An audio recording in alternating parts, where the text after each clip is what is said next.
What if I told you your habits, even the good ones, are keeping you poor? These habits are praised by the middle class as showing you are on the path to wealth, but the truth is, they are actually keeping you poor instead. So I'll give you the 7 middle class habits that you were told are good, but are actually keeping you poor, and it proves that what we are told about financial freedom is a complete lie. But this channel is about the truth about financial freedom and retirement, so make sure you're subscribed because they don't want you to know their information, and I want you completely free from all this mess. So number 1 is valuing comfort. Most personal growth, financial growth, business growth, any sort of successful growth that you have in your life comes from when you are uncomfortable, but yet everybody's habit is try to find more ways to hack things and make everything more comfortable. Comfort foods taste great, they make you feel better in the moment, but they're actually bad for you over the long term, and that's exactly what seeking comfort does. Feels great in the moment, everybody's gearing their lives towards comfort, but over the long run, it keeps you from getting wealthy. It actually makes you poor, and it's a trap that the middle class falls into all the time. Do not value comfort. Seek things that are uncomfortable. Number 2, investing with the crowd. It seems like when stocks are at all-time high, everybody wants to be an investor, and when the best time to actually buy stocks or real estate or anything else is happening, people don't want anything to do with investing. All I know is that the middle class routinely invest together. Everybody kind of is into real estate when everybody else is into real estate. Everybody else is into stocks whenever everybody else is into stocks. And routinely, in the end, what happens is the middle class end up buying high and selling low. And as we all know, that is the worst way to invest. But yet that is the habit patterns that we fall into all the time. If you want to break apart from the middle class and not be like everybody else, buying high and selling low, you have to invest different than the crowd. Number 3, caring about what others think. We all heard it.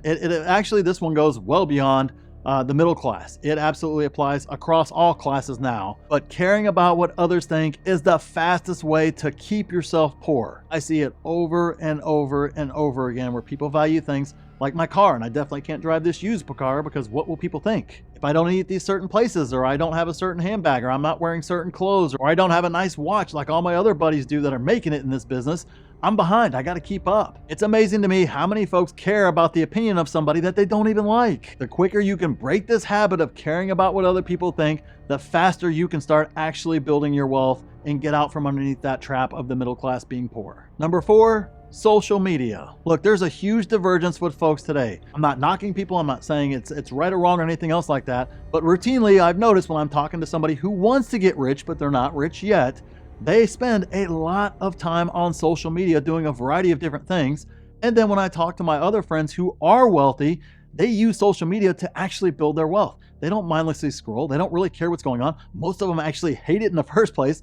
And a lot of them don't even have it at all. They don't have any social media whatsoever. Basically, the most successful people that I know, if they use it at all, most of them don't use it, but if they use it for business purposes only. And then the other folks that I know that are the least successful are on it all the time. They know all the gossip going on, not just with celebrities, but with family, with everything else. They're in on all the details on their favorite sports teams, everything else like that. That's not coincidence. That's the correlation that's keeping those folks trapped. Number 5, giving your time to others. Another thing that routinely happens in the middle class is they say yes to almost everything. They have a hard time saying no, especially to social events.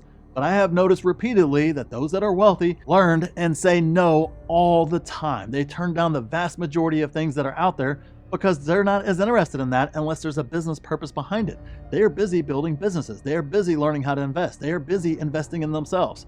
They are busy spending time with their family with that extra time. But they say no routinely to all kinds of, hey, guys weekend, we're going to go do this, we're going to go do that. They say no. They move on with life. Hey, I got better things to do than that. If you want to become wealthy, you have got to stop giving your time to others and instead focus all your priorities on building that wealth. And with the extra time that you do have, that right there is when that family time comes. But you got to learn to say no to the vast majority of things that come to you in the first place. Number 6, living your best life. Look, I don't know where this came from. It's just one of those things. I only hear that phrase from my friends, family, and other folks out there in the business world who are not that successful. It's just a fact of life. Living your life to me is code word for I don't control my spending. I don't invest. I don't pay attention to what I'm doing, and I'm just going to do whatever the heck I want, however I want, post it on social media probably so I can get a few likes and whatever else goes along with all that crap. And in the end, they're never going anywhere. As a matter of fact, they're usually going in the opposite direction. Saying something stupid like, well, I might die one day, I could die tomorrow, so I might as well live my best life right now.